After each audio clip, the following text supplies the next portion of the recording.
Hey, everyone. Do you mind? Which side do you want to be on? It's great to see you. Probably closest. How's everyone doing? Okay, so this Good. this one. Good. I'll be on the outside. I'm doing great. We just had a killer show. Well, thank you. Seriously, top to bottom. I mean, that card was unbelievable. I'm a little bit worried about Max. His neck is not in the best shape, and I had to calm him down quite a bit because he was so fired up. He's very prideful, but fortunately things didn't get worse. But hopefully he'll be okay. Hopefully he'll be all right. Questions? Obviously, a lot of fans wondering about all these different things that don't have anything to do with what's going on in the ring tonight. Jim Ross said this was going to be the greatest show that fans didn't expect under the circumstances. Seems like he got that. How did you feel at the end of the show, considering everything that happened going on earlier this week? It was a great show. I was really excited. I felt like it was going to be a strong show. To me, it was the biggest week in the history of the company for in-ring and content reasons. We just did the biggest show in pro wrestling history, which I kept saying to him is something really special. He was in the main event of the biggest show in the history of pro wrestling just 1 week ago. They sold more tickets for the show last week. I'm so proud of the wrestlers and the staff and the fans and everyone in AEW because that's something nobody's ever going to be able to take away from AEW to be in the history books forever. And now to come here 1 week later, I knew it would be a big challenge to follow that. And there's been a lot of things happening this week in and out of the ring, but I think from a wrestling standpoint, it was exciting to be able to come here and follow it. And I was really excited. And it's, pretty telling to me personally. If you look back at this year on pay-per-view, I think Supercard of Honor was one of the best pay-per-view shows of the year. I think Revolution was one of the best shows of the year. I thought that Death Before Dishonor was one of the best shows of the year. Forbidden Door was amazing. And then All In last week, tremendous show.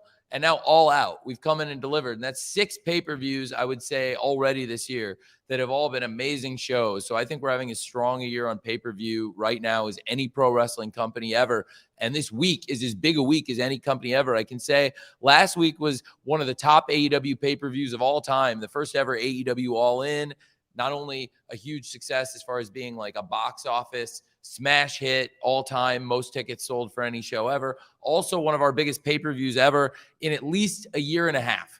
And that's pretty amazing. It'll be one of our top 2 or 3 shows of all time when it's all said and done. And then this week, I was going to say, after doing already one of our all-time numbers last week, to come here this week and have over 10,000 people here and have over 100,000, I would say would be a real success. And we've done that. So it's definitely over 100,000 in the wake of another show last week that did huge numbers, probably closer to 200,000.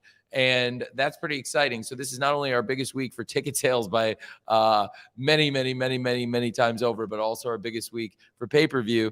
And so that's really exciting. It's an exciting time. And I'm really proud of the wrestlers and everyone who works here.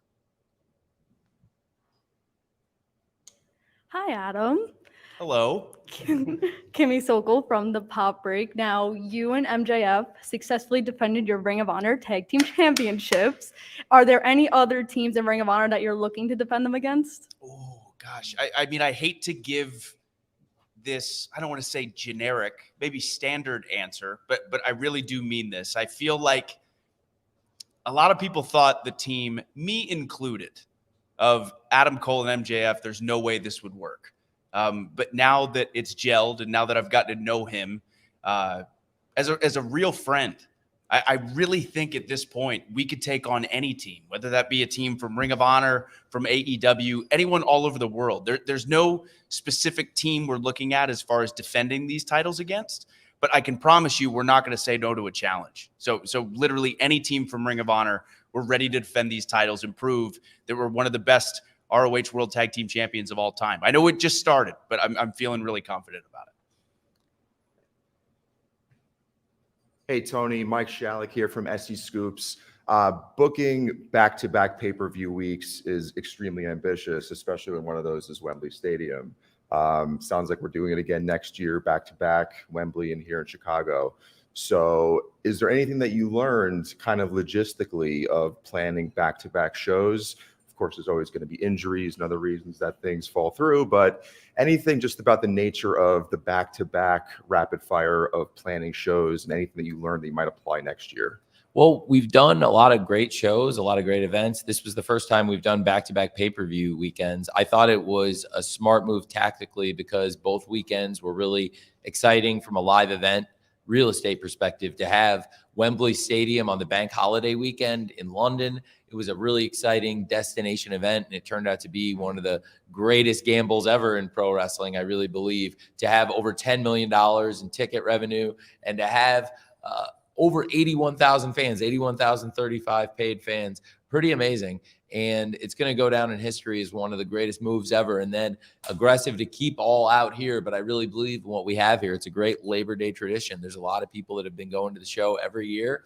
And I think it's something really special. So that's part of why I wanted to do it. And I think when you have shows that have this kind of rabid fan base, this kind of crowd excitement, like we had at All Out tonight, and of course, like we had last week with record crowd in London last week for All In, I think it makes sense. And people were really attracted to the shows. It's funny because I think a lot of what is online discourse nowadays, it's very different than when I grew up, because there's a very granular week-to-week analysis of what happens in pro wrestling, extremely granular. A lot of things are meant for building up story. And a lot of things you see in pro wrestling, at times they can be to build something for the future you wouldn't know is coming. At times they're things that are the thing that you just want to see, you've been building to, and it's the big payoff. Sometimes it's on pay-per-view, sometimes it's on TV for those big moments.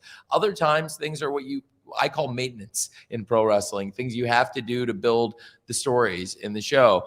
And I really believe that the granular analysis of pro wrestling, where every segment is taken to have to be an instant gratification, that every second of it, it's sometimes things that are leading to something for the greater purpose. And in this case, I was really excited because last week was such a success and people loved the show All In. I think it was a really well-received show. And people thought it was not only a great show in terms of making a lot of money, but it was also a great show in terms of being a great wrestling event. And this week, there were things that I had held back for this show. And I was surprised people said, well, there's not a lot on All Out compared to All In, because then just the week before, there were people saying it's a scam. He's a tyrant for not putting Moxley versus Orange Cassidy in Wembley Stadium. But I really believed in the Wembley Stadium Stampede. And I thought that was great. We've got AEW Fight Forever out, and we just launched the Stadium Stampede mode, which is really exciting. And that's a great tie-in, but also it's a once-in-a-lifetime opportunity, or is it, to be able to use Wembley Stadium like that. And for me personally, being able to have them guys fight through the Royal Box, it was having been through some great life experiences in the Royal Box involving the world of football, to go through the Royal Box fighting with Eddie Kingston and Claudio Castagnoli was pretty cool. And to open the show and close the show with great wrestling stars like Adam Cole and MJF, that was pretty cool. And I think then coming here, we've shown we can do great shows in Chicago year after year. There's a great fan base here, and the roster really delivered. And the main event I thought was great tonight. Moxley and Orange Cassidy really delivered. I thought it was a really hot opening match. Adam Cole and MJF were able to retain the championship. Adam Cole really hung in there, and there were points where he had to fight out two guys in almost a handicap match. And MJF, what they would term the Michael Jordan flu game, even though I believe the flu game actually happened in Utah, though, right? It wasn't in the United Center, but nevertheless. I do think it's a good reference and very fitting, and on a night where we brought Dennis Rodman in, which also got a lot of really good attention. So I think it's really cool. It's different to do the shows back-to-back weekends, but it's not unorthodox when it's on two big holiday weekends and two destination shows. So I think we got something really cool here. Thank you. Hey guys, Rick Ucchino, SB Nation, CageSideSeats.com. Adam, both you and MJF, throughout the majority of your career, I wouldn't say you guys are used to getting cheered a lot. And now the two of you together on this extended babyface run, every single thing you guys do, whether it's something as simple as a double clothesline or Max, putting his paws up to do the kangaroo kick, just gets the loudest pops of the night. What is this experience? What has to be surreal for you? What has this run been like for you, this pairing with Max so far? Yeah, so truth be told, it's been bizarre in the best way possible. I was hoping that, because even before I came to AEW, I know a lot of people had talked about the idea of Adam Cole versus MJF would be a really cool thing to see. And I was hoping people were going to be excited at the idea of us facing each other. And then obviously we're randomly thrown together as a team by chance. And never in a million years did I think everyone would not only be that excited about it, but stay that excited about it. I don't think he expected it. I didn't expect it. But the fans certainly made their voice heard when it came to that. I think maybe initially it started with the excitement, aside from them being very invested, and I think both of our characters, but the idea as well of this is such an odd pairing, and who knows how genuine this is, or who knows how long it's going to last. And then as the friendship has continued to grow, and us as a team has continued to grow, the fact that everyone's grasped on to us as a team has been absolutely unbelievable. It's the most fun I've had in my entire 15-year career, and I'm just glad the fans are having as much fun as we are, because it is an absolute blast. I am loving it right now. I expected it would be very, very well received. I had a very, very, very good feeling about it. And sometimes you have those good feelings, and sometimes they pay off. But I do think everything he just said is completely true, that this is one of those pairings that has really been magical. And the thing that's really made it the most special is the way the fans have connected with the two of you, and the way you two have connected with each other.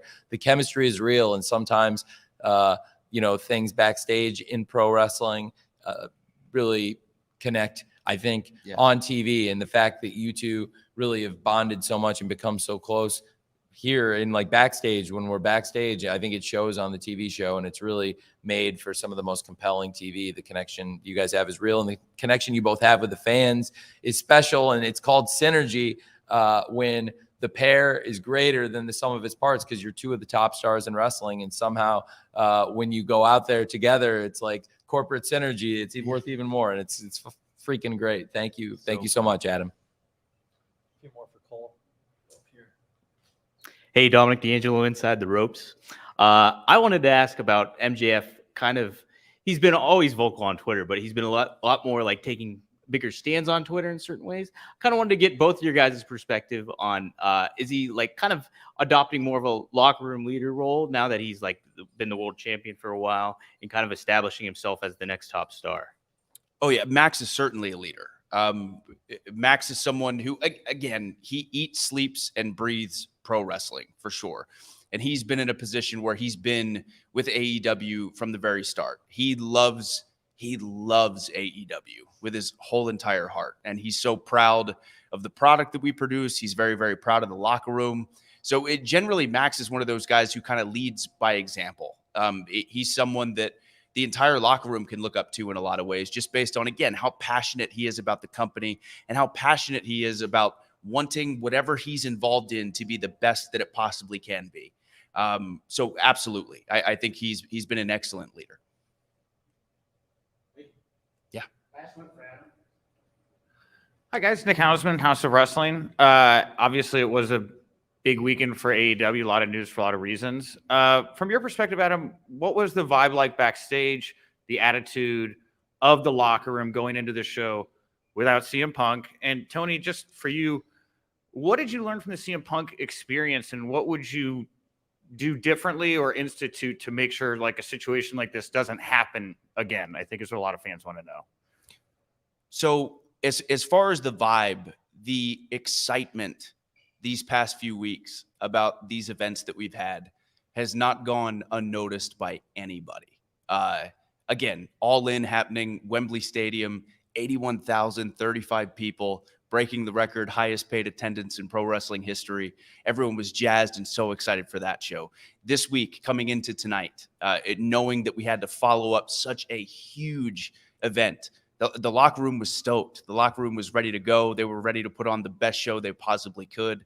And most importantly, we're just so excited for the future, man. It's like AEW as a whole has made so many incredible strides in such a short time. This company has not been around for a super, super long time. So thinking about the next year, 2 years, 5 years, 10 years, has everyone so pumped and so ready to go. So the locker room's feeling good, man. They are. Thanks. Oh, thank you, everyone. Thanks. Appreciate it. Thank you, Tony.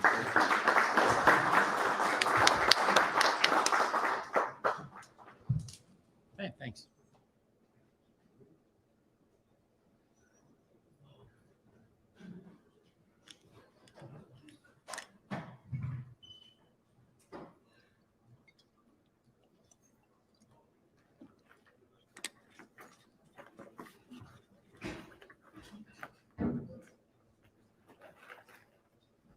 I think we're going to be joined by another self-proclaimed champion here.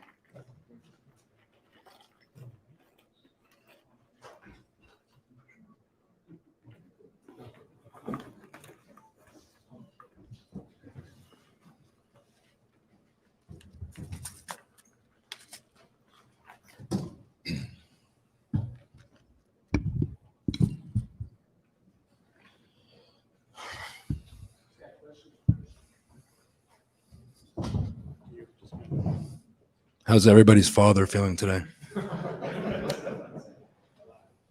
First off, my name is Leo from Distracted by Wrestling on Instagram. Christian, congratulations to Luchasaurus for a successful title defense.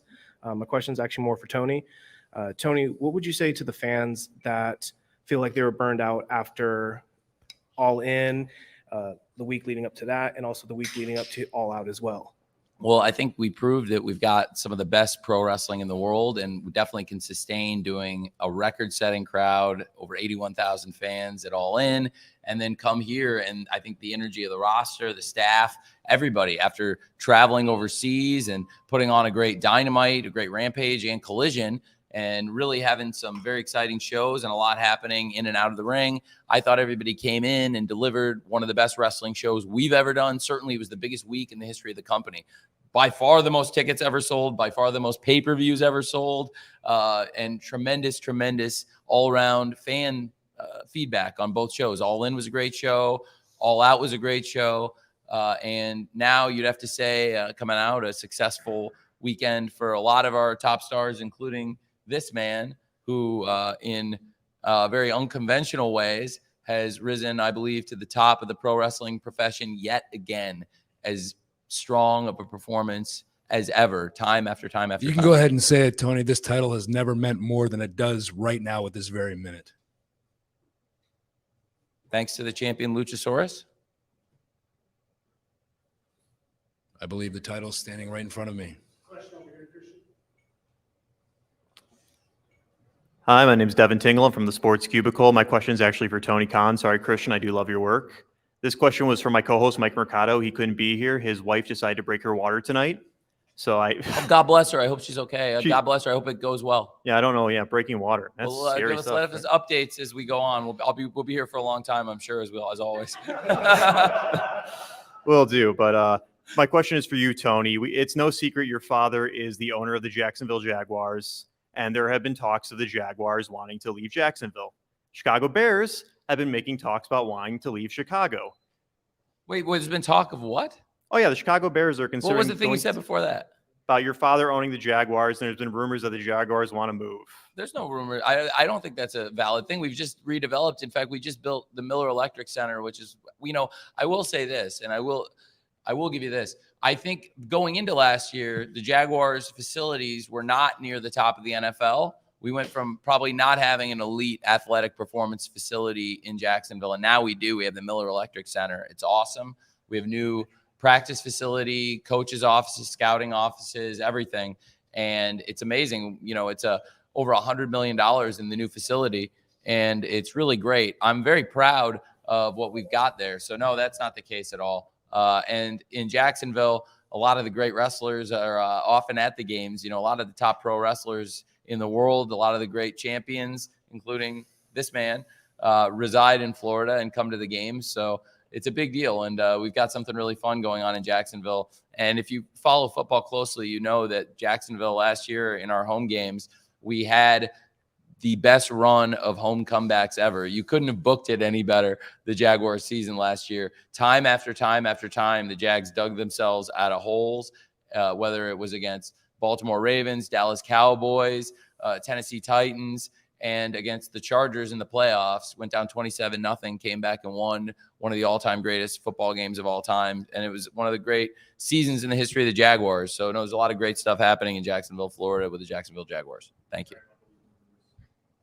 Okay, thanks.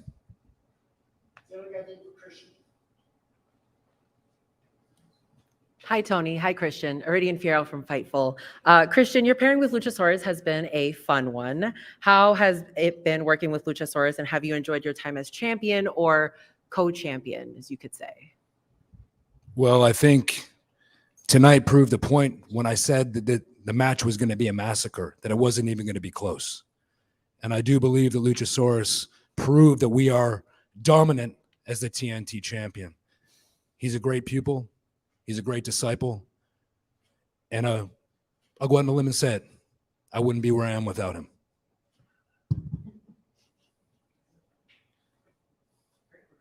Yes, actually. Nick Hausman, House of Wrestling. Congratulations on retaining TNT Championship tonight. A lot of rumors abound about a good friend of yours, Adam Copeland, and his future in professional wrestling. I was just wondering if you see him possibly joining you here in the All Elite mix. I only talk about myself and Luchasaurus. And I have no friends other than Luchasaurus. And I'll leave it at that. You talk a lot about the boy. Talk a lot about Darby Allin and Nick Wayne. They're not my friends. They're my problem.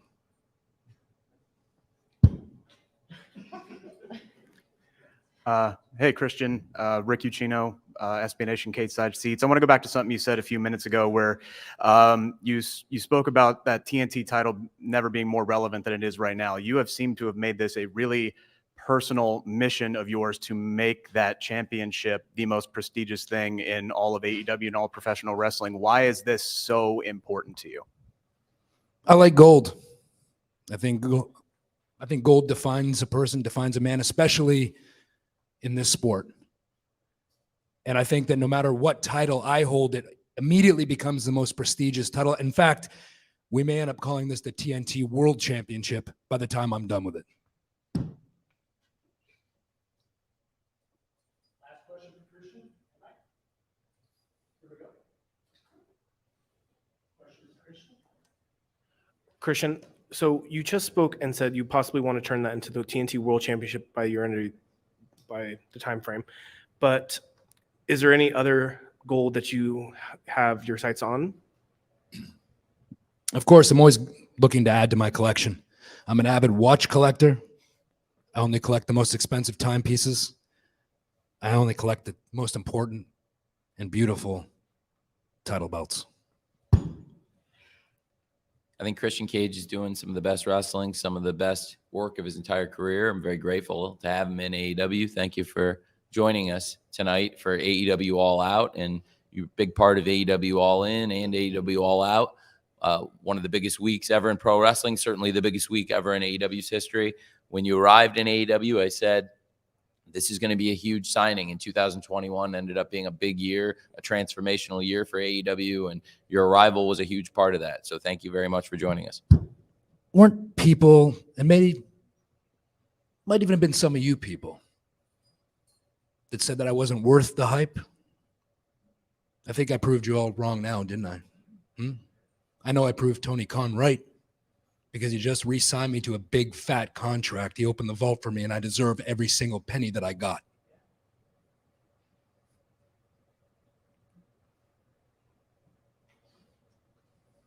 The self-proclaimed TNT champion, ladies and gentlemen.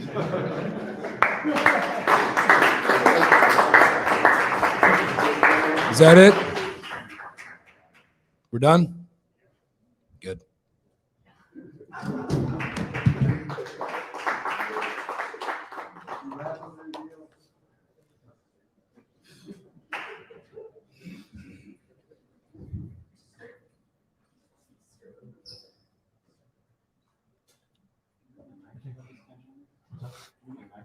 That was something.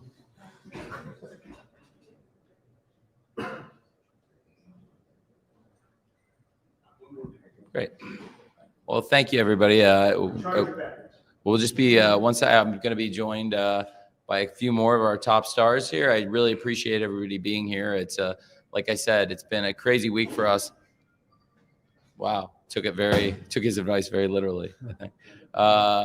Yeah, it's been a huge week for us, and I really appreciate you all being here again. I think to your question, I think for AEW, it's been a huge year, and I feel like there's been a bunch of times where throughout this year, AEW and to some extent ROH, where people have questioned if the show was going to work or if the show was going to click, and time after time, I feel like we've delivered. I feel like at Revolution, there was some of that, and the show was amazing and one of our best shows. And then again, these last couple of weeks, I felt that at All In and All Out. Forbidden Door, second year in a row. I think people questioned if it was going to work, and I really think very, very successful show again for us. So it's been great, and I'm very excited for Wrestle Dream. As we're about a month out from Wrestle Dream right now, we haven't had a chance to ever really, since I introduced the event or talked about it for the first time, we haven't really had a chance as a collective to talk about the event, but it means a lot to me personally.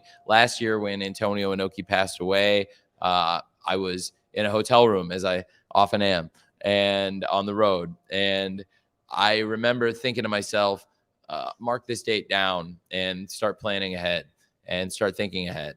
And I talked to New Japan Pro Wrestling, and they were supportive, and they're going to be sending stars to participate in the event. I think it's really cool. And certainly Antonio Inoki is one of the most influential people in pro wrestling. And I don't think AEW would be where we are without him. So very excited for the first ever Wrestle Dream, October 1st in Seattle. And very excited about the show we just had tonight.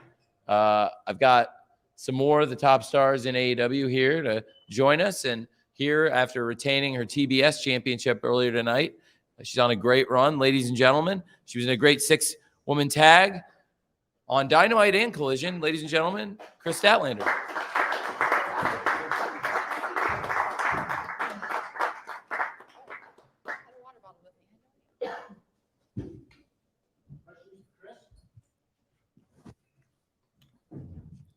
Congratulations, Chris. TK from Women's Wrestling Talk. So congratulations on retaining. We talked about this yesterday about Jade coming back, and we got to speak to Jade a couple weeks ago, and she said that she speaks to you, TK, very often. So is there any plans of her coming back? Yeah, very excited. I've talked to Jade recently. I think hopefully get Jade back in soon. Obviously, it was Chris Statlander who put Jade on the shelf, and Jade's one of the most successful stars ever in AEW. So we'll have to stay tuned to see when and where Jade might pop up again in the world. And definitely a big fan of Jade. And she put together one of the most dominant runs ever. It was very fitting that she was stopped by one of the top stars in AEW. And now Chris has gone on to carry the TBS championship, only the second person ever to carry the TBS championship. And it's very fitting, a great championship that's had two great champions now. Great defense from Chris tonight. She's had some great matches with Ruby, and I think it shows how far you both come in some of these matches, how full circle the relationship is, and also with the fans, because certainly I remember being in Las Vegas a while back, and the crowd really was rooting for you to pull it off, and I think everyone was really happy to see you pull it off tonight and retain your championship. Yeah, I finally got that big one over Ruby. I've been chasing for so long. But also addressing Jade, as I've said before, I am willing to prove that my win over her was not a fluke. I know there's, of course, the controversy of it was the second match. Did she really put out the challenge? And I am, whenever she's ready, I'm accepting any challenge from anyone, especially her, and I will prove that my win was my win, and I truly am the TBS champion.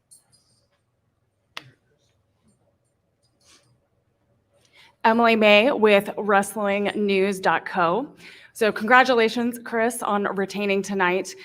I would love for you to tell us what it means to be able to retain that championship tonight and to be embraced by the AEW fans, and what that journey has been like since this big win.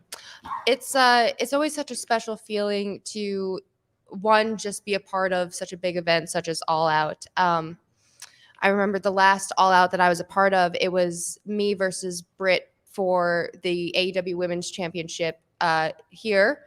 I believe it might have been the Now Arena, though, but it was here in Chicago, and I did not come out on top, unfortunately. So to be able to walk into a pay-per-view match, the same pay-per-view All Out in Chicago with the title, and then keep it. It's just like, okay, I'm here. I'm really doing it. And especially after, the double knee surgeries, to be able to go out there and do what I do and to not be worried about my knees, to not have any fear, and to only have to worry about making sure that this comes home with me. It's such a rewarding thing, not just like physically, but like mentally. I'm like, all right, I'm here, I'm good, I'm doing it. And yeah, I'm just so thankful to be a part of such a amazing event and to be able to make All Out feel just as important as All In was, because that was,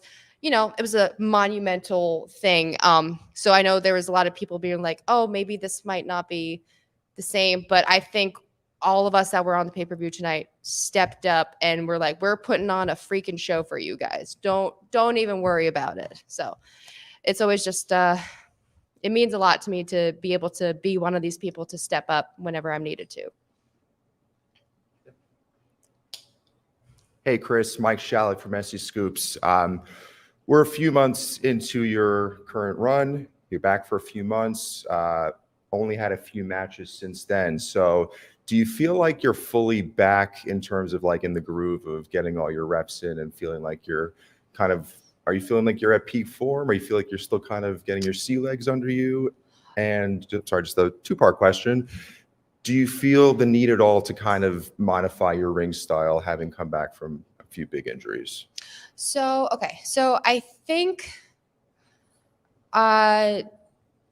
I feel like I wouldn't have come back when I did if I wasn't at my peak. And every time I show up here, I show up to almost every single Dynamite, Collision, Rampage. I'll show up to Ring of Honor when I can. I'll always get in the ring and I'll work around and I'll just do things and I'll just try to, stay on top of my game, because, being on top of my game is very, very important to me. And especially after, having such extensive injuries, I am very worried about like, I hope I haven't lost it yet. So it is very important that I try to get those thoughts out of my head and be on top of my game and, be at my peak, but come back better, bigger, better. I said better twice, stronger than before. And then what was your second part? Do you feel the need to kind of modify your style at all? Okay, so I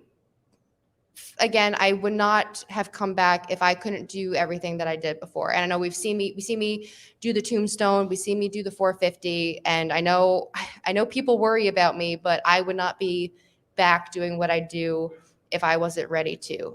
The only thing that I at least try to be conscious of is to not wrap my legs around someone's neck and cut their head off, because I don't think that'd make good TV. So I try to, keep people's heads on at least. Be pretty good TV. We'll save that one. Kevin Kelm with Sportskeeda Wrestling. Obviously, at All In, something that got people's attention before the show was even on the air was the presence of Mercedes Moné. Yeah. Big superstar in pro wrestling. A lot of people have been anticipating her coming to All Elite Wrestling. You are a champion. Obviously, they would make you a little bit more of a target if she did show up. And how do you feel about that? And how does the women's locker room feel about the possibility of her joining the company? I think the women's locker room is always ready for a challenge. We're willing to accept anybody that wants to step our way and put us to the test. And as a champion, I know that there's always a target on my back. And if she wants to step up to me, I'm ready for her. I'm anytime, anywhere. That's what I want. That's what I do. Two more questions right here. Corey Lee with the Wrestling Observer. How you doing today? I want to ask you about your feelings on the main event, especially with Orange Cassidy losing the international title, but also the fact that you guys were in basically his entrance and then also coming out there at the end of the show to kind of give him props and basically just talk a little bit about your relationship with Orange, basically working on the indies and then coming up to this point where he's in the main event of one of the biggest shows of the year against, I'm probably going to say, the MVP of AEW since its birth, which would be Jon Moxley. Mm-hmm. So, like I said, do you have any thoughts on that? And Look forward to hearing your answer. Thanks. I have a lot of thoughts. If it weren't for OC, I would not be half the wrestler that I am today. I owe so much of everything I've ever done to him, because sure, we wrestled a few times on the indies and we were friends, but it wasn't until we both came to AEW that we really became best friends. And he always checks on me. I always check on him. We truly have each other's backs. We really are best friends. We travel, we hang out together. And it was emotional walking into that, seeing the state that he's in, seeing what he was about to get himself into. And I think at the end, after everything had went down, all of us, me, Trent, and Chuck, we were all standing in there about to cry, like about to hug him, and we were all like trying to hold back tears. So they'll probably be mad at me for saying that we were all about to cry, but I was about to cry, and we all love him, and we were telling him how much we love him. He's truly best. I'm getting get it together. Leo Angelo from Distracted by Wrestling. Chris, first off, congratulations on a successful title defense. Thank you. Secondly, I wanted to ask, is there anyone in particular, Mercedes Monet aside, Mhm. that you would like to face for your TBS championship? Anyone on the roster, whether it be Ring of Honor or in particular, like I said, on the All Elite roster? Of course. I think maybe get a full taste of Toni Storm. I know she's a little crazy right now, but you know, she kind of went crazy after losing a title. I'm sure she showed up tonight, so no doubt in my mind she might be having her eyes on my belt. And if we get a chance to settle that, I would love to do that. Saraya is another one. Get a full taste of that. That'd be a wild champion versus champion thing. You never know what might happen with that, but that would be a really cool thing to see who's the top champion there. When she eventually returns, Jamie Hayter, I have so much love for her. I think she's incredible. Willow, just let me wrestle everybody. See, I'm just gonna list the entire roster, but yeah, I want to wrestle every single woman that we have here. Truly. That's it. Great job, everybody. Thank you, Tony. There you go, champ. Thank you.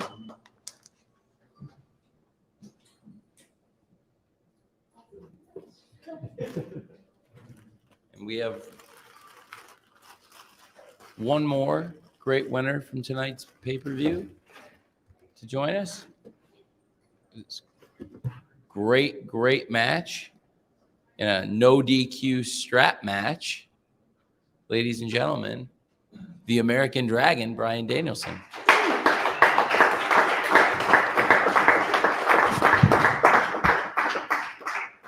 Howdy.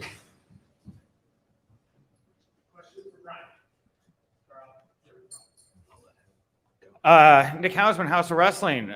Brian, man, wow, that was a banger. That was an absolute classic you put on there tonight. We all saw this X-ray that your wife shared. Your arm looked like it had been snapped in two. What did you do to be able to come back so quickly and perform as you did tonight? So one, I had an excellent opponent tonight, and I think every time people see Ricky Starks, every time Ricky Starks gets an opportunity, he knocks it out of the park. And I will be the first one to say, and this is outside of like within our stories and what we do, he carried me through that match tonight. And I'm good at certain things. I mean, I'm good at a decent amount of things, and I'm confident in saying that. I can fire up, I can do all these things, but he was the one who carried me through that match. And so that's what I'm going to say. Dominic D'Angelo, Inside the Ropes. I kind of wanted to get your perspective too. The ending of that match was pretty epic in a lot of ways and reflected Steve Austin at WrestleMania 13. Kind of wanted to get your guys' vibe. on Ricky Starks, kind of establishing himself maybe as a top star moving forward, Brian? And as a quick follow-up, last time I asked you about the books you're reading, what are you currently reading? Oh gosh. So asking me about the finish, one of the things that we do in the Blackpool Combat Club is we like to test people. We like to push people. And part of that is story and part of that is real. And I have never wrestled Ricky Starks before. Never. We've never touched. We've never done anything. I've always watched him and I thought, every time I see him, this guy is a star. He did that interview last night before I came out, and I was watching. And when he started talking about Big Bill, he also gets it. He's like, he's talking great. He's helped Big Bill in that thing, and he didn't have to. And so anyways, I wanted to see, okay, I've seen him. I've watched him, and this is my thing with a lot of people that I've seen and watched. I think this guy is good. Let me see how good he is. And also, certain wrestlers don't like some of the intensity I bring. And when you're in a situation like that, some people wilt and some people fire up. He fired up. And the end of that match is a representation of him being a gutsy performer. Let's change him from just, I'm hoping fans see him in a way now that, okay, he's very entertaining and he's good at that, but he's also gutsy. And so, yeah, that's the, and as far as books, so I just finished reading The Art of Impossible by Stephen Kotler. I'm in the middle. I just finished fiction-wise Black Sun, and am in the middle of the second book in that trilogy. And then I've been really revisiting Mary Oliver's poetry. I feel like you can never get enough of it. It's like you reread it and you see things more every time you read it. So, yep. Mm-hmm. Brian, Denise Salcedo. I wanted to ask you, given the success of AEW All In, I wanted to get your thoughts on the show and everything that happened. So I loved it. As somebody who loves wrestling, still loves wrestling. I've been wrestling for 24 years and I still love wrestling. I was like, oh man, I don't know how they're going to top that. And then I go, oh, I don't know how they're going to top that. And when you go out there and do what Mox and Orange Cassidy did in the main event, after all the great wrestling before that, I think it's very hard to argue that Jon Moxley is not the best wrestler in the world. And there was a time when I would have said that about myself. But I find it very hard to argue that Jon Moxley's not the best. And one of the only arguments against that might be Orange Cassidy. So I was just thrilled with the show. I was thrilled with the Chicago crowd. It was it felt like an epic event as I'm watching it with the boys in the locker room, and we're watching it and we're high-fiving and we're like, that was awesome. That was awesome. Around the monitor during that main event with Mox and Orange Cassidy, I was around at least 6 people who goes, oh, and to get wrestlers who see everything to go, oh, there was one thing, and I can't remember quite what it was. I was eating an apple. And I was like, oh, and like, I had to run to the other side because I was choking on this apple and spitting it out. And then, hey, are you okay? Are you okay? And then, but like, it was great. You watch a wrestling show that's that good, you can't help but get like excited and have fun. And yeah, it's great. Hi, Brian. Phil from Bleacher Report. Obviously, you stepped in tonight to replace CM Punk in a storyline that was ongoing on Collision. There was talks early on of you stepping in a creative role on Collision. How How much are you interested in stepping into that void going forward with Collision and helping out on Saturdays? I mean, one of the ethics that I believe in is you step up when you need to step up, right? That's an ethic. It's interesting when you're crossing between real life and story things when you're talking about it. But when we're us as the BCC, as a collective, who are real friends, who we take stepping up seriously, whether that is in story or in real life. And I think nobody's a better example of that than John Moxley, who has stepped up every time that we need him to. And so that's the thing.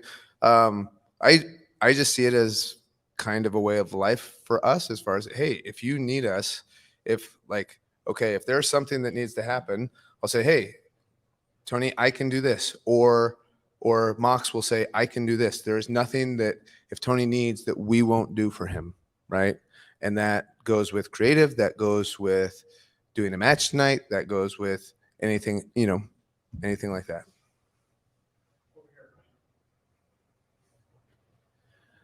Brian, first off, congratulations on a phenomenal match tonight. Leo Angelo with Distracted by Wrestling.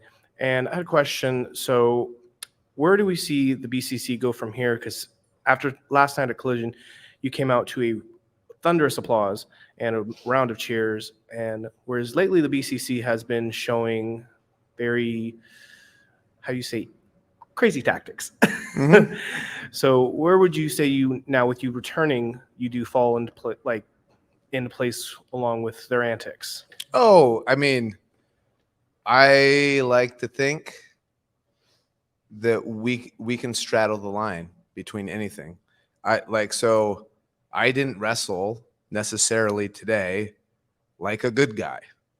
I strapped Ricky Starks in the face. But I love Ricky Steamboat. And he refereed a match between me and Loki in 2001 that really helped put my career on the map. He's refereed actually multiple of my matches. He was a producer for me in WWE when I was there.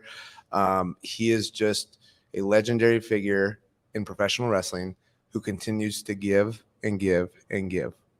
And so so coming out to do this thing with him, it puts me in a good guy role, but you could also see me at the very end stabbing somebody with a screwdriver, right?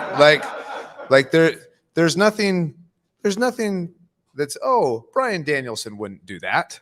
He might do that. So and I think that's within the realm of our characters. Thank you. Hey, Brian, Mike Shalik from SU Scoops. Incredible match tonight, just beautifully violent. It was really something. You've laid out a couple of reasons already why you competed tonight, feeling the desire to step up, to work with Ricky Steamboat, to work with Ricky Starks. You're returning about a month sooner than, the conventional wisdom was that was your time frame for returning. Should we consider you back full time now, or was this just like a fill-in night? And how's the arm feeling after tonight? So the arm feels great. Nigel McGuinness has succinctly pointed out many times at this point that we have 206 bones in our body. 205 of mine are perfectly okay. And even the 206th is almost impenetrable at this point. But we have great doctors here, and there's a certain magic to pro wrestling. I've talked about this before. Magicians don't necessarily reveal their secrets, but because we have the best fans in the world here at AEW, and people are legitimately concerned for my safety, so I will pull back the curtain a little bit in this. There was a lot of smoke and mirrors tonight, and I was in no danger whatsoever, other than the regular danger that you could do getting a hip toss. But I didn't even throw a strike with my right arm, and I don't think anybody noticed. And so there are all these things that you can do to avoid and especially where I'm at in the healing process. And we talked to not just Dr. Sampson, who I love, and he, and we went through every single thing in that with him, but we talked to the surgeon who has no interest. It doesn't matter to him if I wrestle on this pay-per-view or not.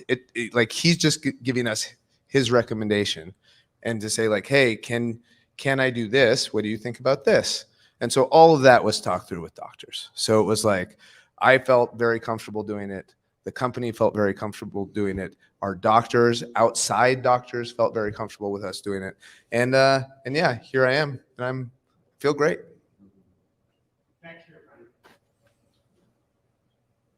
Brian Rowitz, Good Karma Wrestling. How important was tonight and this weekend helping the company move forward? Oh, I mean, yeah, tonight was awesome. And last week was awesome. And I think that's the thing. There's things that are behind us, but we're moving forward, and we're moving forward in a way that it's exciting. It's exciting. Like AEW is a product to be excited about right now. And I think that showed on Sunday, that showed tonight, that showed on Dynamite and Collision. And so, yeah, I think like everybody's stoked, and we're excited to do what we do. A few more for Brian here. Steve Milhausen from the Zone. Brian, great match. This is a question for really you and Tony. The crowd went nuts for Final Countdown, and it seemed like that was a one-time thing at Forbidden Door. Is that going to be more of a permanent fixture, Tony? Or Well, it's not all dependent on me. Like trades in sports, it's sometimes everything's in two parties' hands or multiple parties' hands in this case. So I would love to use Final Countdown again. Hopefully we can keep working it out. I got it for 2 pay-per-views, and we were able to use it on these 2 great shows. And I think it was awesome to have that moment in Toronto at Forbidden Door, and awesome to come back to Chicago for All Out and have Final Countdown here in Chicago. It means a lot to me personally because I'm such a huge fan of wrestling, and in particular, I'm a huge fan of Bryan Danielson. And to have Bryan come out to Final Countdown again, the first time I went, as he'll attest, I went absolutely crazy. It meant a lot to me and a lot of people backstage. And then to do it again tonight and have the Chicago fans get that experience, I think everybody, you heard the crowd, they went nuts for it. I'd love to do it again. And I think it really is beneficial also to the band and to the rights holders, because we've seen, I track the charts, and, I haven't been able to look tonight, but I did look around Forbidden Door, and Final Countdown moved way up in the iTunes charts, up into like a high position, and stayed there for a while after the Toronto Forbidden Door show. And I'm sure tonight, again, there's going to be more downloads, more streams of Final Countdown. So when artists work with us and let us license the music, and we use a lot of great music in AEW, I really believe it's beneficial in multiple ways, because I'll pay a licensing fee gladly because we use great music, and I'm happy to pay for it. But also, it's good because I think it gets more downloads and streams for them too. But definitely Final Countdown, I was excited to use it because, as far as I know, Forbidden Door in Toronto and All Out tonight in Chicago are the first 2 times in your career that the song has been used legally with permission. And it's really fun for me, and also sometimes really frustrating, because Final Countdown is one of those things that just gets stuck in your head. So like I was just in the locker room before this, and there were multiple people going dun, dun, dun, dun, dun, dun, and like then it gets stuck in my head, and I'm walking internally. I'm not actually humming it, but internally I'm going dun, dun, dun, dun, dun, dun. And so yeah. Also, it's like I've never wrestled in the United Center before. Yesterday was my first time in the United Center ever. Every time I see a Bulls jersey, I'm sorry, Chicago, I get a little bit bitter because of the 96 NBA Finals. I was a huge Supersonics fan. I wanted to tell Dennis Rodman that Sean Kemp owned him in that series, but I did not. You guys still won. You can't boo me for trying to hold on to one little thing when at the time no Seattle franchise had ever won any world championship since I had been alive. So if I held on to a grudge for a little bit too long, you have to give me that. But yeah, it's just really cool to hear it in the United Center when I did so many Ring of Honor shows here in Chicago with that, and this is one of the things that's fascinating about wrestling and wrestling fans is you would think that people wouldn't know about that, because when I was at my most popular, I didn't come out to that. It was, I thought it was a niche thing. And then and I knew maybe in Toronto and that sort of thing, maybe there'll be some people who will be into it. But to have two shows like this where it came out and there's so many people were into it was really cool. It's awesome.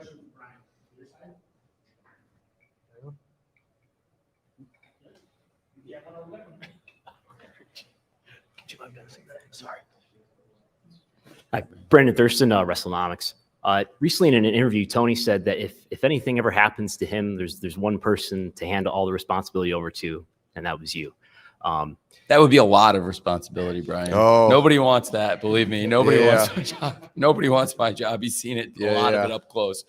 So as time goes on and people get older and maybe you wrestle less, is that something you see for yourself to be even more of a leader backstage and with creative and things like that? Yeah. So it's hard because I love that aspect of it so much, but I also love being with my family and going to shows takes you away from your family. And my daughter, my poor wife, I told her like, hey, things might happen tonight. And she watched the show tonight with our kids and our son, who's 3 years old. He's so great, but he's also a maniac. Our daughter, who's 6, she was terrified. Our son, Buddy, loved it. Like, oh yeah, it's like hit daddy more. Like, this is great. But our daughter, she says to me things like this: Daddy, you're going to be done wrestling when I'm turned 7, right? Like you're going to be home every day when I turn 7. And that's really hard. That's really hard to turn down, right? Like, and I have been very fortunate to have this thing that I love, that I do, a huge part of my life for 23 plus years. But then at one point it felt like, if not the most important thing, one of the most important things. But then new things become important things.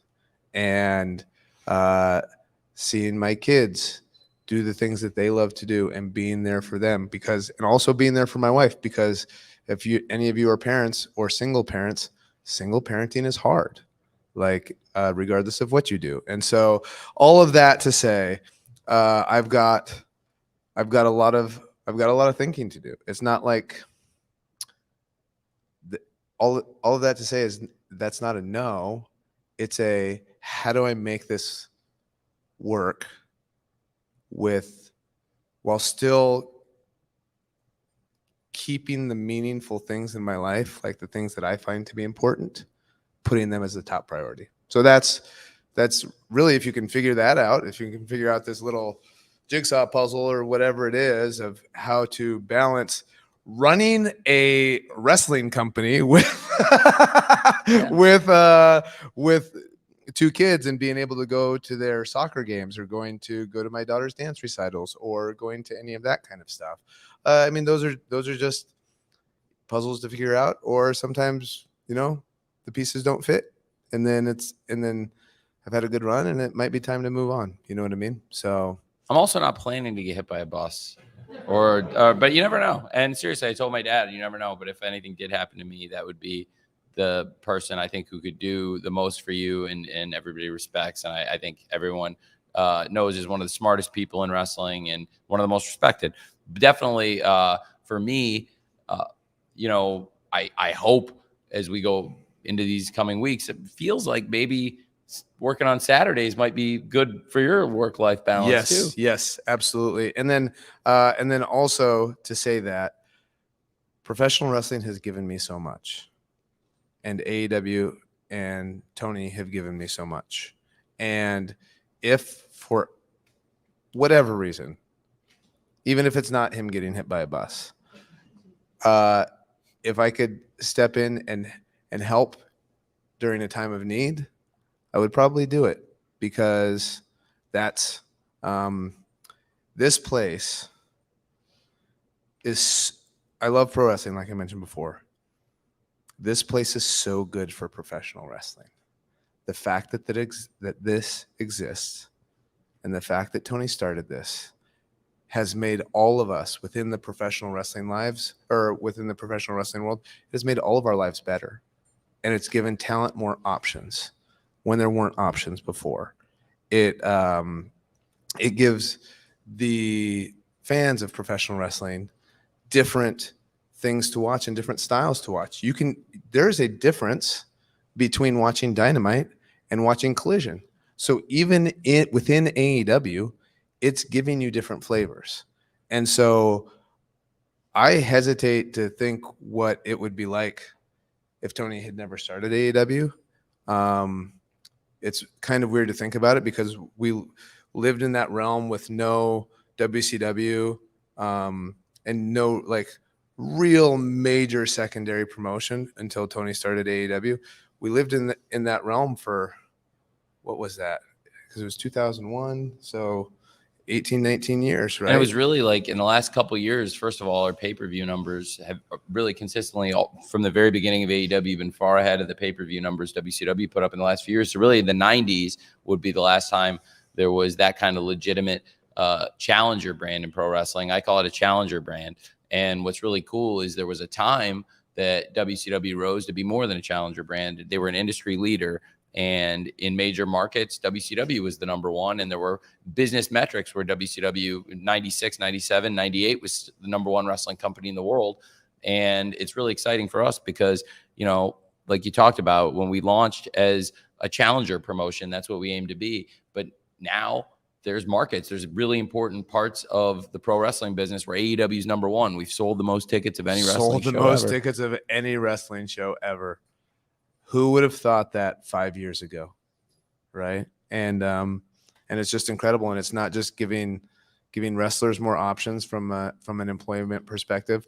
There's all the people backstage that get jobs from this too. And so it's just it's just an incredible thing that this exists. And so it requires a lot of work. So thanks, man. Well, it's I can't say that anybody, whether it's in the ring or behind the scenes, there's nobody I've ever met that's more dedicated to pro wrestling and more selfless and willing to give to other wrestlers and give to the sport than Bryan Danielson. And I think that's why his legacy is going to endure forever. He's one of the greatest wrestlers ever. I love working with Bryan. This year, especially, have gotten to spend more time with him, getting to know him better and better, and really love to bounce ideas off him and talk to him every week about stuff. I think my travel schedule and the work schedule I keep up is so ridiculous that, for a few weeks, Bryan flew with me. And I think that was ill-fated. He couldn't keep up with the ridiculous pace that is me. And he made a really good recommendation to me. It's for me to get a production. I don't know what the best word to use is, but somebody to help me as a coordinator, who travel with me, help me keep myself organized, like an organizer to work with me, because I do so much and I do so much stuff. And somebody who comes up with really good ideas, somebody who's also really selfless and has the same spirit. And that was Jimmy Jacobs. And Jimmy came in, it was Bryan's idea. Jimmy flies everywhere with me, everywhere I go. And it was a great idea by Bryan, because now I have somebody who goes everywhere. He moved to Jacksonville, and the big backyard that is Jacksonville, Florida, where I do have all the booking.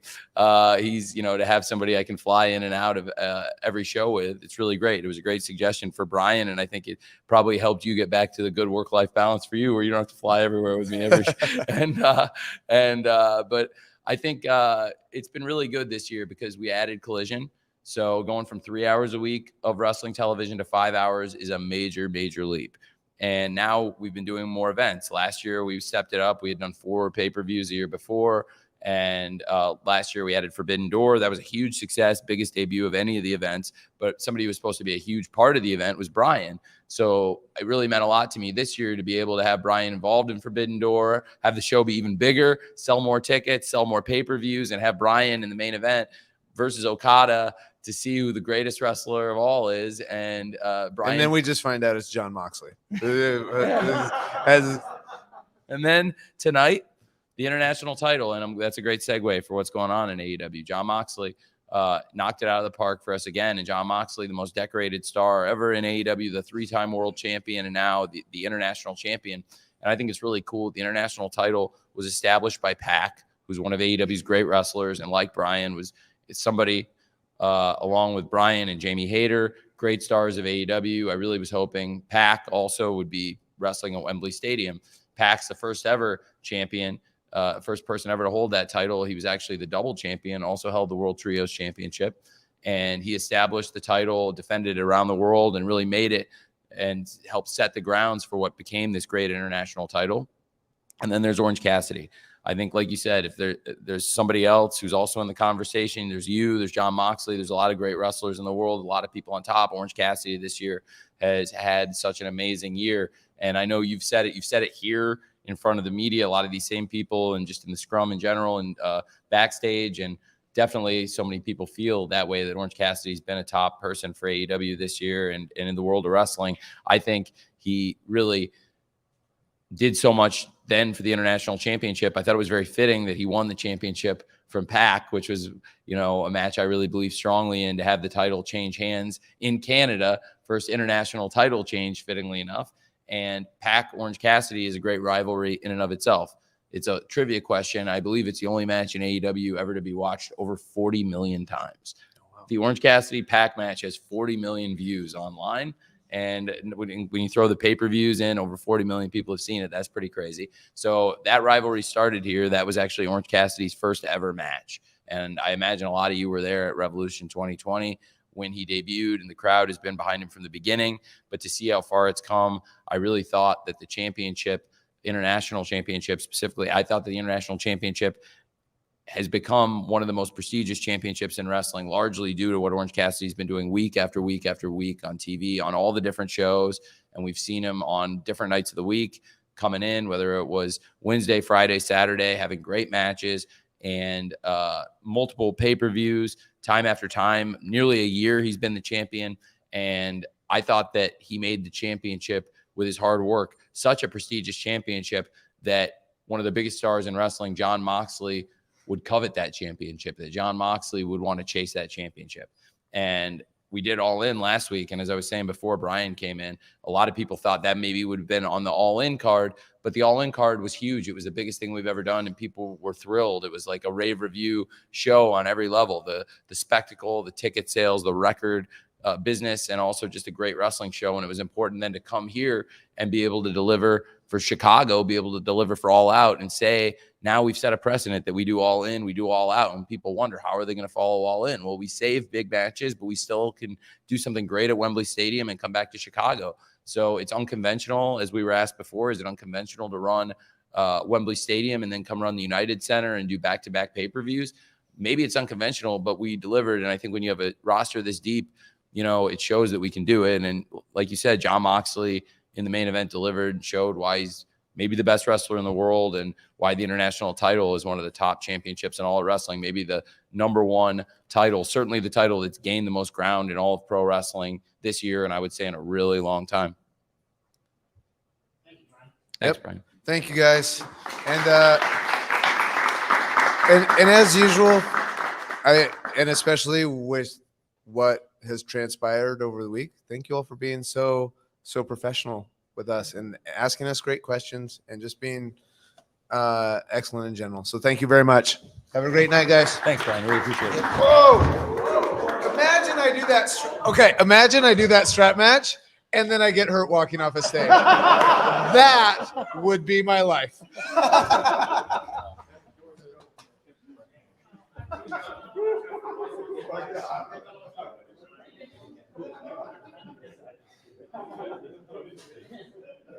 Oh man, what a week. What a week. Oh.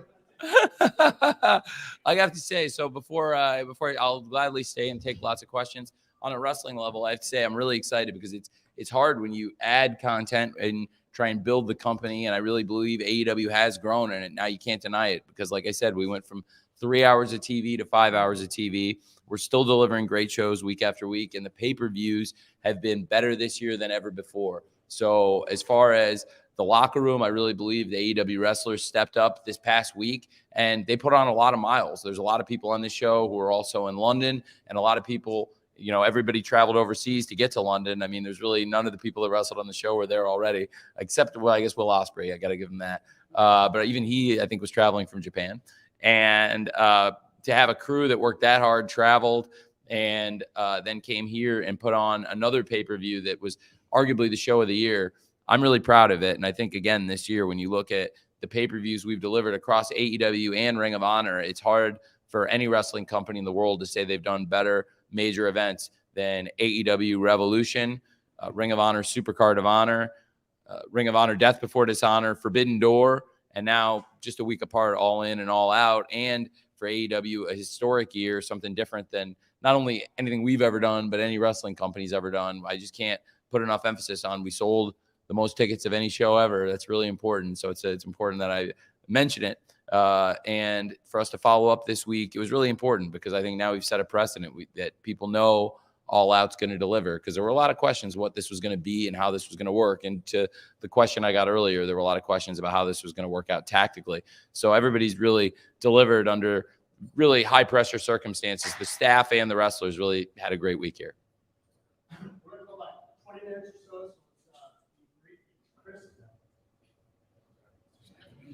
No.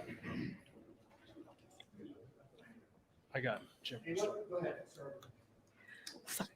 TK Trinidad from Women's Wrestling Talk. So you talked about wrestlers and giving them opportunities. About 2 days ago, Sunny Kiss's name was removed from the AEW site. There hasn't been any, you guys haven't talked about it. Sunny hasn't talked about it. So just asking what happened. I really like Sunny Kiss. We have a roster of over 100 wrestlers now across AEW, and Sunny is a great wrestler. I think I've done a lot to really keep the locker room stable, and I have a lot of people that I not only keep under contract, but also I've done well, I think, to not do like major mass layoffs and let 20, 30 people go at a time. But I do think I can't renew every single contract in AEW. It would be impossible. And with such a big roster and a limited amount of TV spots, I think Sunny Kiss is a great wrestler and had a lot of potential from the very beginning of AEW and still has a lot of potential as a wrestler. And I really like Sunny Kiss. I think Sunny Kiss could certainly be back potentially too. We've seen wrestlers go on and do some exciting stuff and come back, like Stu Grayson, for example. So you never know what the future holds for Sunny Kiss or AEW, but I think Sunny Kiss has a lot of talent, and I definitely wish him the best as a wrestler and still really hold Sunny in very high regard. It's true that I didn't renew that contract, but not because I don't like Sunny. I like really because I book all the matches and I do all the paperwork and put everything down on paper. I like Sunny a lot, and every opportunity Sunny's had, every match I booked Sunny in, I put some thought into and put it together. But I would say the same of every wrestler here. And right now with a huge crew, I think it's hard to get everybody on TV. And, one thing that also is a challenge, to be honest, is losing Dark and Elevation. And it's put more of an emphasis on 5 hours of television. So I think some of that was made up with TV spots. So a lot of people have stepped up, but the roster has grown and grown. There's more wrestlers than there were when we started. It's a much, much bigger roster than the original AEW roster that Sunny was a great part of. And Sunny and a number of people who are not necessarily with AEW anymore, will keep an eye on him. And certainly I'd be open to bringing him back. If something opens up, if I get an idea for a story, or if anybody has an idea that I like for a story that I would do, or if they get really hot and I get interested. So I think Sunny's got a lot of potential still and is a young person. So, definitely open to that. And Dark and Elevation, I think Sunny wrestled a lot on those shows. And that's something that we don't really have right now. And the TV spots are tight. So that's a lot of what it is. But certainly Sunny's a good wrestler. Thanks. Hi, Tony. Kimmy Sokol from the Pop Break. So this pay-per-view was very Ring of Honor heavy. We saw a lot of the Ring of Honor champions on it. Is that something that we could see more in the future, or was this kind of like a one-time thing? I thought it was a great opportunity having the shows across these 2 weeks feature a lot of the great champions in wrestling across AEW, Ring of Honor, and New Japan Pro Wrestling.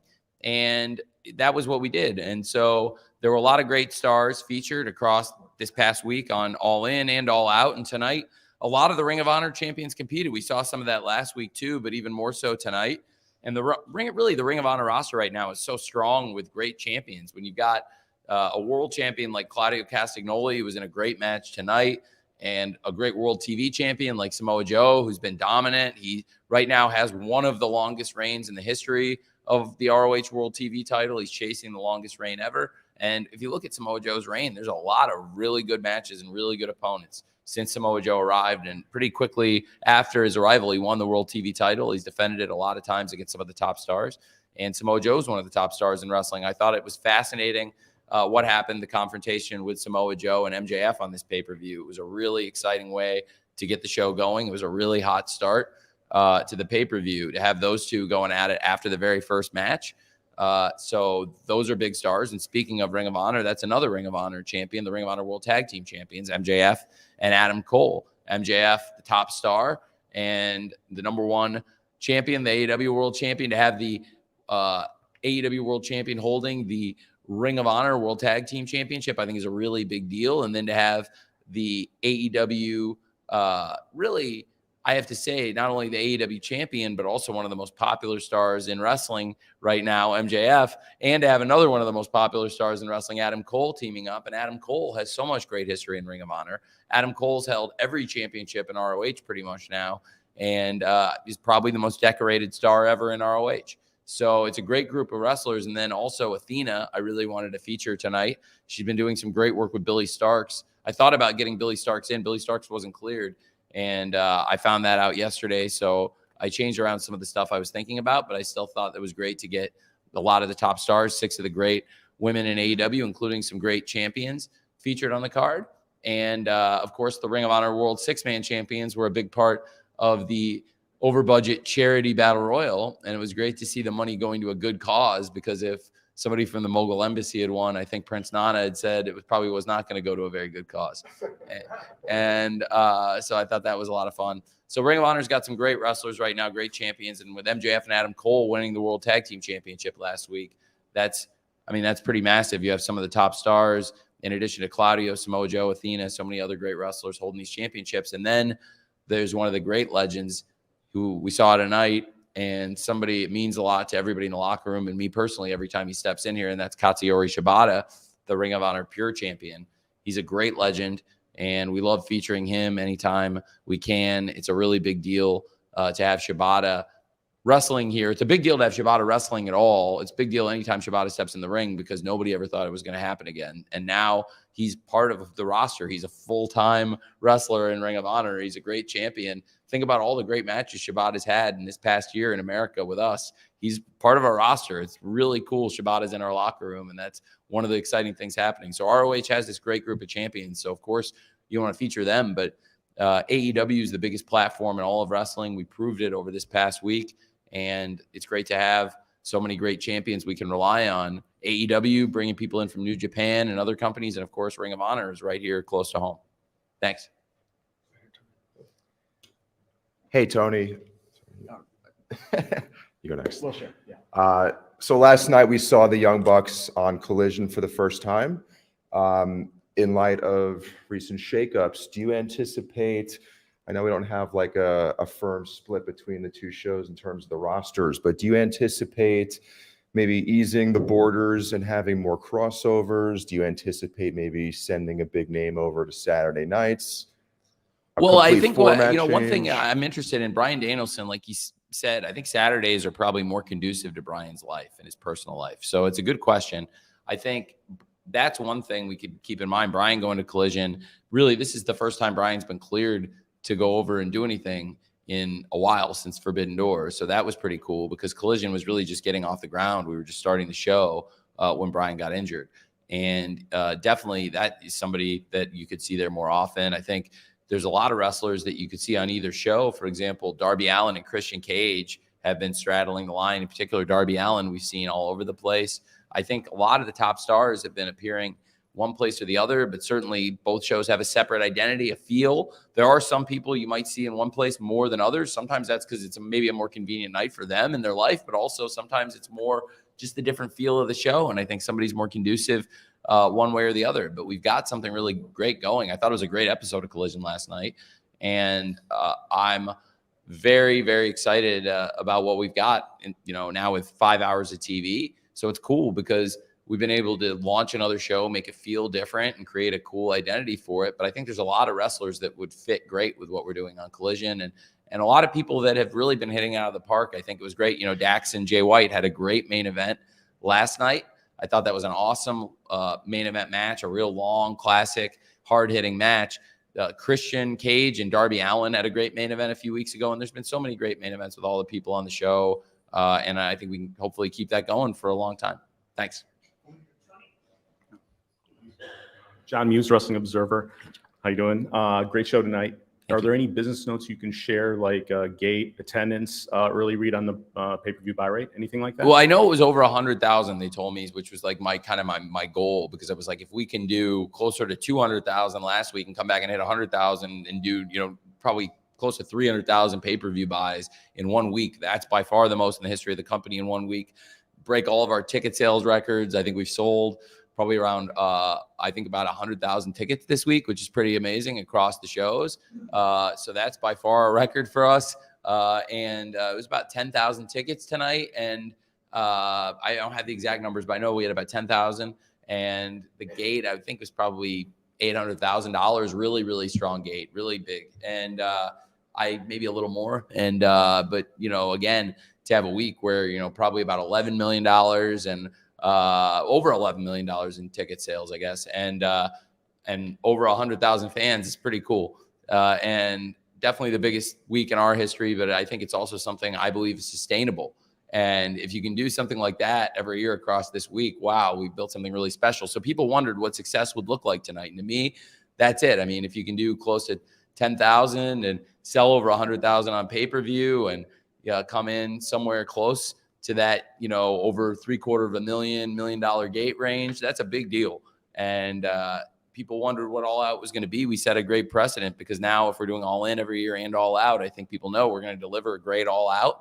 And I think everyone really got their money's worth, the people that came to All In and All Out, and the people that ordered both shows. So I felt really good about it. I think spacing the shows out a week and using a lot of the same people in different matches across the shows, not just doing the same match in both cities across the, I think that's important. And I think everybody wants the sun, the moon, and the stars. And if I can give everybody on both shows the sun, the moon, and at least like some stars, if not all the stars, it's great. And I think if both shows were about as close to perfect as you could possibly be. So I was really happy with all the wrestling and everything. And the crowds were amazing. I mean, the crowd tonight in Chicago, one of the greatest really shows we've ever done. I really believe that, because there was so much pressure to have a great show tonight, and coming off the huge show last week, the questions of what this was going to be. And then, of course, last week in London, it was a magical, magical show. So really awesome. And business notes, I think, like I said, I don't know the exact number, but I would say about 10,000 fans, I think is roughly it, and give or take. And that's great. And really also, like I told you, I know we're over 100,000 on pay-per-view, which is huge, because that was really a milestone, because people wondered what we would do tonight, given what happened last week with a huge pay-per-view and the record number. I think in the wake of that, we showed it's maybe a sustainable model, which is awesome. I think definitely a sustainable model, which is awesome. Hey, Tony, Rick Ucchino, SB Nation, CageSideSeats.com.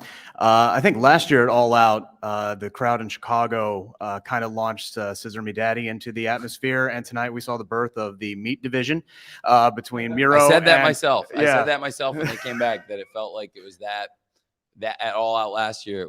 This match was that match. It was like this year's All Out winner of being crowned the match by the fans, that, just like exactly what you just said. I said the same thing when they came back. Yeah, the meat division. But, hearing all those different chance with them putting meat in and interchanging and doing everything in unison to this match, which was great on its own. But the added atmosphere of the audience with that, as a wrestling promoter and a fan, what's going through your mind as you're watching all of this unfold? And also kind of a two-parter here. What's the All Elite status on CJ Perry, who we saw at the end of that match? Well, CJ, I'll start with that.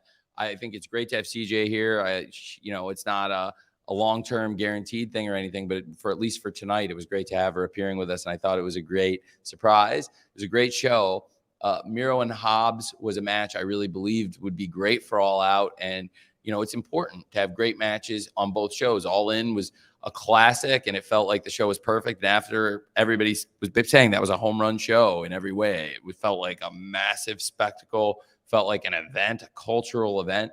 And then it also was great wrestling, and it hit every button. And then to come here and do this, I knew we'd need big matches this week. And Miro and Hobbs have been having great interactions and building excitement for the match, especially on Saturdays on Collision. And they've both been a part of the Collision show since the beginning. And it's really exciting to have them come back here to the United Center, where we had the very first episode of Collision, and both of them have been involved really most weeks on Saturdays, and now to come back here and have that match. And I think it was, for both men, I really believe one of the greatest matches of their careers. Miro's been wrestling longer than Hobbs, and I think for both of them, though, it was one of their best matches. I'd put it up there with any match either of them has ever had, and both of them have some great ones. I think Miro here had a great one with Eddie Kingston, outside the city limits in Hoffman Estates nearby, but still in the great state of Illinois, and that was a great match. But there are very few matches I could put up there that either of them has ever had, and it was one of the best matches on one of the best shows we've ever done. So really huge hats off to both Miro and Powerhouse Hobbs, and it was a nice surprise, tip of the cap to CJ Perry as well. Hey, Tony, it's Nick Hausman, House Wrestling again. I just wanted to ask about Jack Perry. Was there any punishment handed down to him? And do you see any punishment if there wasn't handed down to him in the future? He's been suspended indefinitely. I think we've suspended everybody in that investigation, and then took further action after that based on what happened and came out of the investigation. But as for Jack, we suspended Jack, and as a participant in an incident backstage, and Jack hasn't been around, but that's all I could say about it. But at the time we did suspend him, and he hasn't been at AEW since AEW All In backstage in London. Hi, Tony, Iridian Fiero, Fightful. So we had Collision and All Out here at the United Center, but we had Dynamite and a little bit of Rampage at Hoffman Estates and the Now Arena. So talk to me a little bit about that relationship, and if we're going to lean more towards now the United Center, or still stay a little bit further away from Chicago and Hoffman Estates. Is Raph back here? Hey, Raph, can I say, is that public knowledge what's here next year, or is that like secret? Is the Secret Service going to come in here and yeah, okay, okay, well, so they have something pretty big booked here next year. I may not be able to get into the United Center next year, so we'll see. I think the Now Arena is a great option, and the original home. I would love to run the United Center any and every year. I do think there's something that may be unbumpable next summer here. I'll put it that way. For once, I think the people at the United Center will be answering to the authorities that are higher than those, even the commissioner and general manager of a wrestling league. So we'll see what's coming here next summer. But there's something pretty big coming here next summer. I think that, like I said, the kind of thing that's probably unbumpable. So next summer, maybe the Now Arena. We'll see where we end up. I'd like to keep this event in Chicago forever, so I'm sure I'm going to find a way to do that. I don't think it's going to be possible in 2024 to use the United Center, because I think there's something else here in 2024. Hey. Hi, Brandon Thurston, WrestleNomics. With CM Punk being terminated, does a non-compete period come with that would prevent him from appearing for another wrestling company for, say, 90 days or something like that? I don't want to discuss the terms of the separation in that sense. I think it's best to say, first of all, I very much want to thank CM Punk, Phil, for everything he did for AEW as a wrestler. But I don't think it was an easy decision for anybody on the discipline committee or for the outside counsel or for me to do something like that. But I do think it was a right move. And as far as what's going to happen in the future, I can't speak to that, but I'm not the attorneys who interpret all that language and stuff. Thanks. Hey, Tony, Dominic D'Angelo, Inside the Ropes. I wanted to kind of get more of a perspective. Jeff Jarrett's been a pretty big factor, I think, in AEW over the past year and coming in and everything like that. Kind of wanted to get more of a perspective of what you've learned from him, like from his promoting aspect, and as well as his ability to kind of tell a story in a match as well. What have you learned from him? Well, I feel really strong. Jeff's not only a great mind, he's a great wrestler. AEW is completely different than a lot of the pro wrestling promotions that have come before it in a lot of ways. I think Jeff has so much great experience in pro wrestling, and Jeff is very different than a lot of the other wrestlers in AEW, but he's a great wrestler. He's such a smooth pro wrestler. No matter what time it is, he's a very timeless, great wrestler. I saw Jeff and Jay wrestling on the Ric Flair's last match pay-per-view, and Jay Lethal was already here, and I had said he could work that show, and they were great as a team, and Jeff could really go, and I was like, man, Jeff Jarrett really can still go.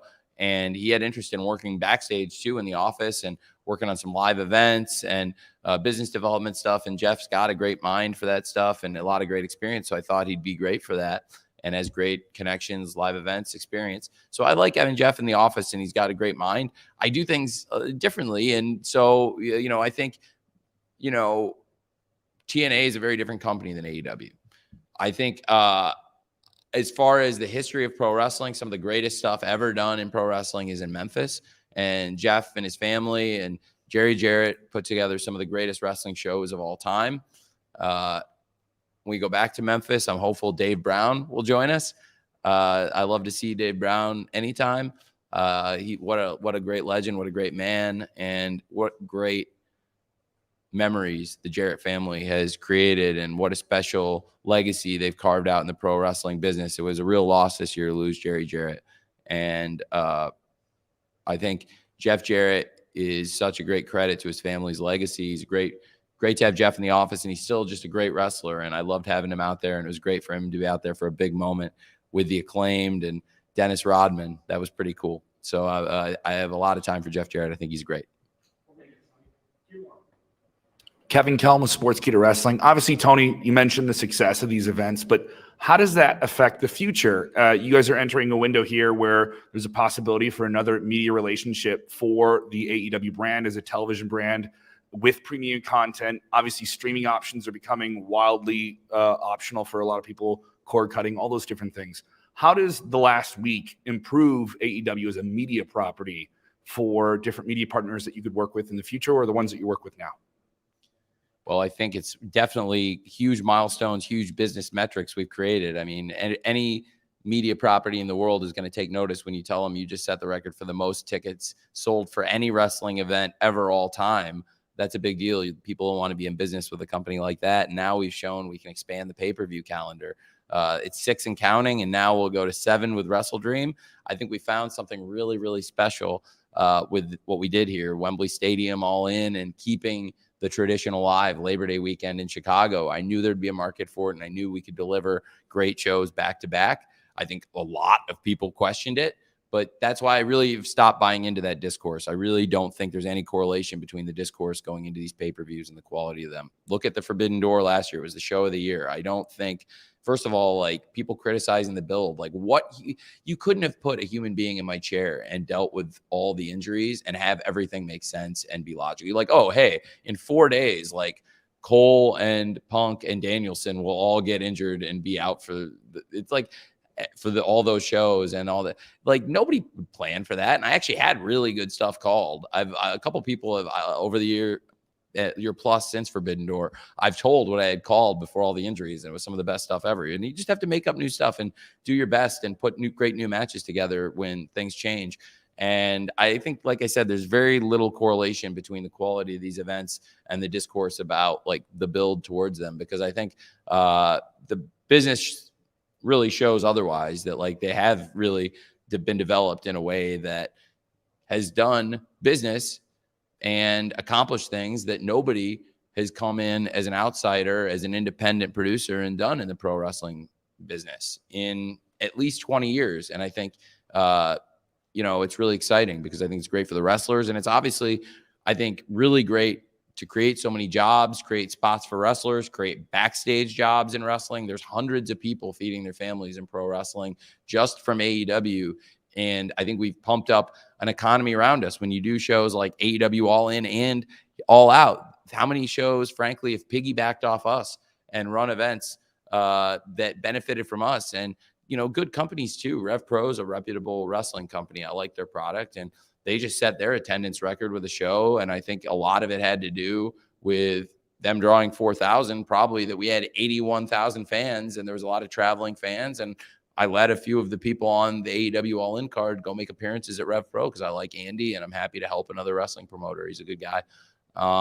And they work with New Japan, which makes sense for me. So yeah, I think right now, like when you look at the media landscape, it's really exciting because pro wrestling, that's why I got into AEW, because pro wrestling media rights in 2018 were escalating. And it made a lot of sense to launch a wrestling promotion. When you looked at the roster you'd be able to build going into 2019, and the AEW rosters only continue to evolve and get better. And right now, I think we have the best wrestling roster in the world. Hey, Corey. Hey, what's going on, Tony? So I actually have a question about Wrestle Dream that's coming up in Seattle. This show is going to be on a Sunday during the NFL season, which is something that you have tried to avoid as much as possible. Are you? I know the Full Gear show is going to be on a Saturday, but it's a great question. With these new pay-per-views that are going to be coming up, obviously you said you want to expand, obviously expanding to 7. Will you be competing on Sundays with the NFL, which obviously is a very, very big competitor in the sense of the TV rights and everything? I don't want to do it as often as I can. I am going to not try to compete with the NFL because the NFL is the biggest media property on the planet, the most powerful media entity in the world, not just sports, but all media. And definitely the NFL is king. And on October 1st, I felt like it was a special opportunity to honor a special legend in wrestling, because October 1st is the date last year that Antonio Inoki passed away. And I really don't think I'd be in this position if Antonio Inoki hadn't been a pioneer in pro wrestling. And certainly during a period in pro wrestling where there wasn't really a strong challenger brand promotion, New Japan Pro Wrestling probably stepped up more than any other promotion and put on great wrestling matches of different styles and helped build a lot of great careers. And a lot of people in AEW now wrestled for New Japan, and many of the great wrestlers in AEW, many of the top stars were actually Inoki proteges, like Bryan Danielson, like Samoa Joe, and Katsuyori Shibata, and others. And I love working with Rocky Romero's an Inoki student himself. So those are some of Inoki's last proteges, actually, Rocky, Samoa Joe, and Bryan Danielson. And October 1st is a Sunday, our next pay-per-view. It is during the NFL season. And I very rarely will put on shows during the NFL season on a Sunday, but this is a unique opportunity to honor a unique legend in wrestling, which is Antonio Inoki. I can't say every Wrestle Dream is going to be able to be on October 1st based on where it falls in the week, but at least for the first one, I really thought, let's do it on October 1st to honor the memory of somebody really special, a great promoter. I hope, I think it's important to honor the legacy of the great promoters before us. I went to, I was asked about Jeff Jarrett. I made sure that I was there. I wanted to be there with Jeff when his father passed away. Jerry Jarrett's a great legend, and I wanted to be there as a wrestling promoter to pay tribute to one of the great promoters of all time, one of the most prolific people in the history of the wrestling business. The Jarretts are a great family. Jeff is an awesome part of AEW. He's a great executive, a great wrestler here, and his father is one of the greatest promoters of all time. And I have a lot of respect for him, and I have a lot of respect for Mr. Inoki and everything he did and helped us get to where we are. So that's why it's October 1st this year, because that's an important date. Thanks, man. Sure. Brian Rhodes, Good Karma Wrestling. How much was the Orange Cassidy title run a message to some of the Orange naysayers? It's not I think it was about Orange Cassidy being one of our top stars, and Orange Cassidy really elevating a championship to the status of being one of the top championships in the sport. And by the time this show was over, Jon Moxley walked out as the champion. I felt like you could make the case the International Championship is one of the top championships in all of wrestling. No championship has gained more ground to be in that spot and to be a pay-per-view main event championship. And Jon Moxley is one of the biggest stars in all of wrestling. And the fact that he was chasing that title and chasing Orange Cassidy, and Jon Moxley, one of the biggest stars in wrestling, now has a lot to live up to as the international champion, which is amazing because Orange Cassidy set such a great precedent. So I've always believed in Orange Cassidy from the very beginning. It's cool to be back in Chicago where it began because Orange Cassidy came so far. And Orange Cassidy, people might forget, he really put himself on the map as a star in Chicago at the original Revolution 3.5 years ago against Pac. And like I said, it was the most watched match ever in AEW. Over 40 million people have watched that match. And Orange Cassidy didn't come out the winner that night either, but he advanced himself and became an even bigger star. And tonight, I think it legitimized in another way. Orange Cassidy, he's had this amazing run, and this might have been the best match yet and one of the greatest runs I've ever seen, and certainly one of the greatest runs we've ever had here in AEW. And if it had to end, there's no more fitting way after all these great championships. Orange Cassidy was just getting more and more broken down, and the workload was really wearing on him.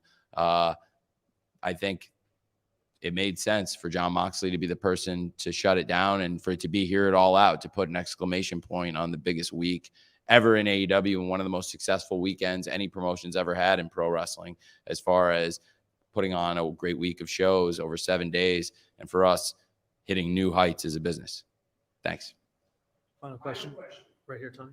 Steven Milhausen from The Zone, and great show tonight, Tony. And you look at the magnitude of All In, you look at the unfortunate situation that happened during the week this week, and you look at a lot of people would say it was a very questionable show tonight, and you guys knocked it out of the park. Would you say is it fair to say this is the most challenging week for you personally and professionally? I think it's been the most challenging week for me personally and professionally, but it's not all down to wrestling either. There's a lot going on. There's been a lot of highs. Like, I think it's been hard to get to this point. There's been challenges in other sports. It's been a hard week, and it's a busy week for me. It's one of the busiest weeks in my life, I think, ever. It's fair to say, but really this week's busy for me every year when you have the English football transfer window. In this case, the Premier League transfer window closed this week. So I have not slept a lot this week anyway. It's been a busy week to begin with. There's absolutely a lot going on, but to put on great shows like All In and All Out and be putting together the formats and going over all the details, producing the shows, and also putting together 4 TV shows with Dynamite, Rampage, Collision, and the Ring of Honor show, and produce this great show tonight, I think, and following up on everything, plus with everything going on. Yeah, I think it's been probably the hardest week ever, but that's not all because of wrestling either, or things that are related to wrestling. There's been a lot going on in other sports too, and it's been a busy time. And I'm really proud of everybody around me who's helped make it great. And I'm really proud of everybody in AEW. I think tonight was a big success. Last week was like the most important thing we've ever done. But then coming here tonight, it was like everybody who's come up here and said it was a lot of pressure to follow up on All In because it went so incredibly well. So to have people be talking about how great tonight was, it's a great feeling. And but also a really busy time of year for me, because this time of year also to a lot of people all over the world,